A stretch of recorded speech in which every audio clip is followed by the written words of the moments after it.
তো বন্ধুরা, কেমন আছো তোমরা সবাই? ফিরে আসলাম আবার ট্রু ডেমন এপিসোড 12 নিয়ে। গত এপিসোড শেষে আমরা দেখছিলাম যে সেকেন্ডার ইয়াং মাস্টার নিজের প্রাসাদে উৎসব করছে, কারণ গার্ড কিম এখন তার পক্ষে এসে গেছে। আর সে মনে করছে খুব শীঘ্রই সে মেন্ডার মাস্টার হতে যাচ্ছে। সেকেন্ড ইয়াং মাস্টার গার্ড কিমকে বলে, এই সব কিছু তোমার কারণে সম্ভব হয়েছে, তুমি এখন আমার পাশে দাঁড়িয়ে আছো। এরপর সে গার্ড কিমকে বলল, এসো না, একটু এসে আমাকে জড়িয়ে ধরো। গার্ড কিম বলে, সেকেন্ড ইয়াং মাস্টার, আমি আপনাকে সম্মান জানাই। আমি ঠিক সিদ্ধান্ত নিয়েছি। সাথে সে বলে, দয়া করে আমাকে ক্ষমা করবেন, আমি আপনাকে অনেকক্ষণ অপেক্ষা করিয়েছি। সেকেন্ড ইয়াং মাস্টার বলে, কোনো কথা না কিম, এই পার্টি একবারেই তোমার জন্য আয়োজন করা হয়েছে। তুমি এসো, আমাদের সাথে উপভোগ করো, কারণ তুমি একদম ঠিক সিদ্ধান্ত নিয়েছো আমার পাশে দাঁড়ানোর। গার্ড কিম বলে, আমার খুব ভালো লাগছে যে আপনি আমাকে এত ভালোভাবে গ্রহণ করছেন। আমারও মনে হয় যে আমি ঠিক সিদ্ধান্ত নিয়েছি। এরপর সেকেন্ড ইয়াং মাস্টার অন্য সবাইকে বলে, তোমরা সবাই এখন যেতে পারো। আর সে গার্ড কিমকে নিয়ে ভিতরে চলে যায়। এরপর সে বলে, তুমি এখন আমাকে বলো, তোমার থার্ড ইয়াং মাস্টার মার্শাল আর্টে অক্ষম কি এটা কি সত্যি তার মার্শাল আর্ট চলে গেছে? গার্ড কিম বলে, হ্যাঁ, তার ক্ষমতা চলে গেছে, কারণ সে ভেতরে সব জানে কিন্তু জানাতে চায় না যে সে আসলে থার্ড ইয়াং মাস্টারকে মেরে ফেলছে, এবং এখন যে এখানে আছে সে একজন ভুল ব্যক্তি যার কোনো কাল্টিভেশন বা মার্শাল আর্টের ট্রেনিং নেই। সে ভাবে, যদি আমি সত্যি কথা বলি তাহলে আমার চাকরি যাবে, অথবা আমাকে মেরে ফেলা হবে, কারণ আমি থার্ড ইয়াং মাস্টারকে রক্ষা করতে পারিনি। তাই আমি এখন ভুল লোকটাকে বলির পাঠা বানাবো এবং সবাইকে বলবো সে মার্শাল আর্টে জানে না, এবং সেকেন্ড ইয়াং মাস্টার তাকে শেষ করে দেবে। এতে সমস্যা মিটে যাবে এবং আমি কোনো বিপদে পড়ব না। গার্ড কিম বলে, ইয়াং মাস্টার, এটা সত্যি যে সে এখন কোনো মার্শাল আর্টের টেকনিক ব্যবহার করতে পারে না?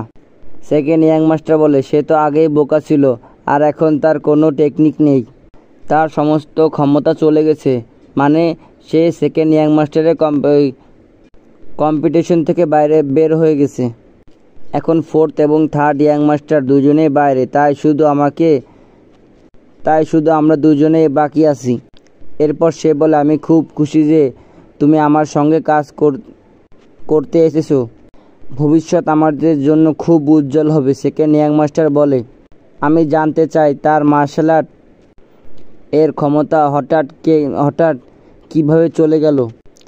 সে তো ছোটবেলায় থেকেই ট্রেনিং করছে।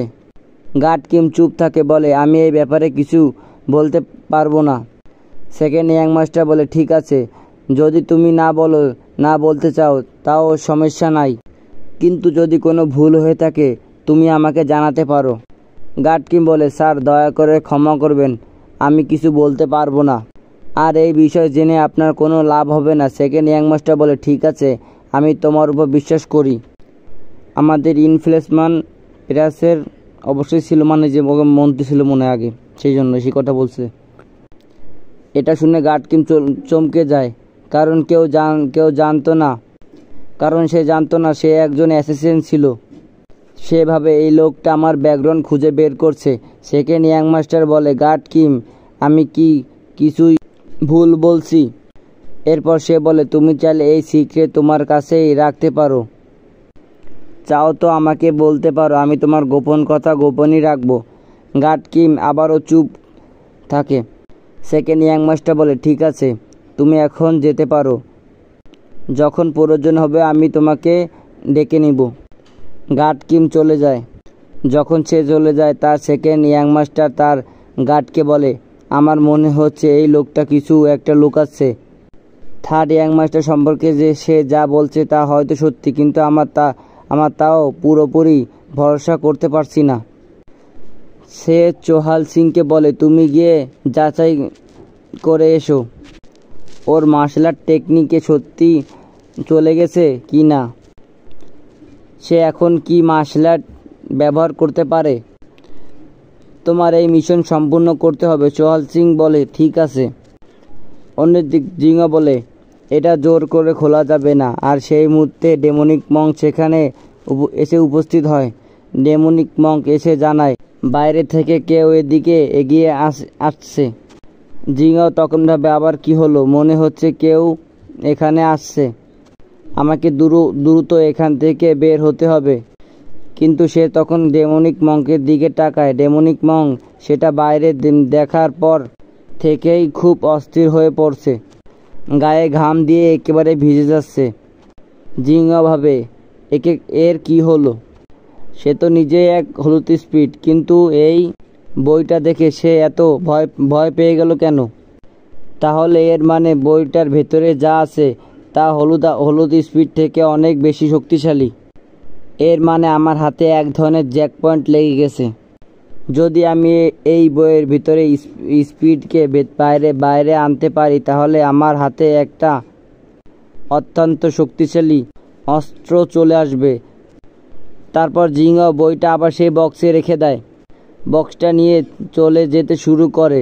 সে বলে, ডেমনিক মঙ্ক বলেছে বাইরে থেকে কেউ আসছে, সে যে আমার জন্য ঝামেলা তৈরি করতে পারে।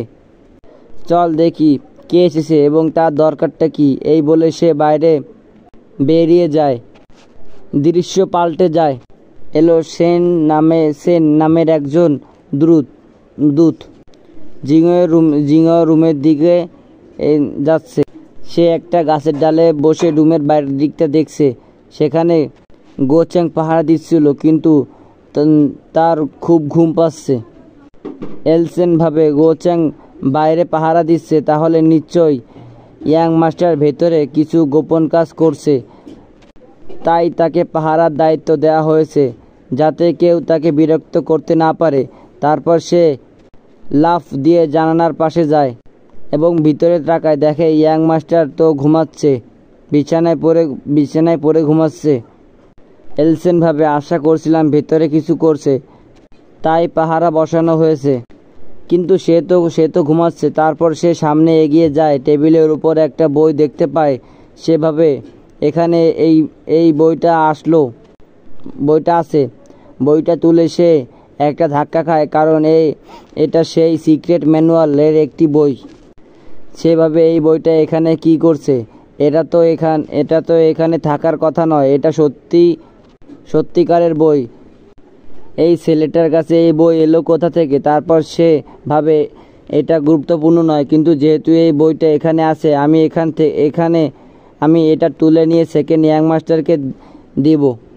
তাহলে আমাদের জয় এক প্রকারে নিশ্চিত। সেকেন্ড ইয়াং মাস্টার উত্তরাধিকারী হয়ে যাবে। কিন্তু তখনই পেছন থেকে খুব অশুভ একটা শক্তি অনুভব হয়। জিঙ্গা উঠে এসে তার পিছনে দাঁড়িয়ে পড়ে এবং তার মাথা উপরে হাত রেখে তাকে মাটিতে মাথা সজোরে টেবিলে মারে। এতে তার নাক ভেঙে যায়। জিঙ্গা জিজ্ঞাসা করে, বলো তো এত রাতে আমার বেডরুমে কি করছো? ঘুম পাচ্ছিল না নাকি আমার সঙ্গে ঘুরতে এসেছো? এদিকে জোল সিং ভাবে, এ বদমাইশ কি বলছে? আমি তো ভাবছিলাম সে ঘুম।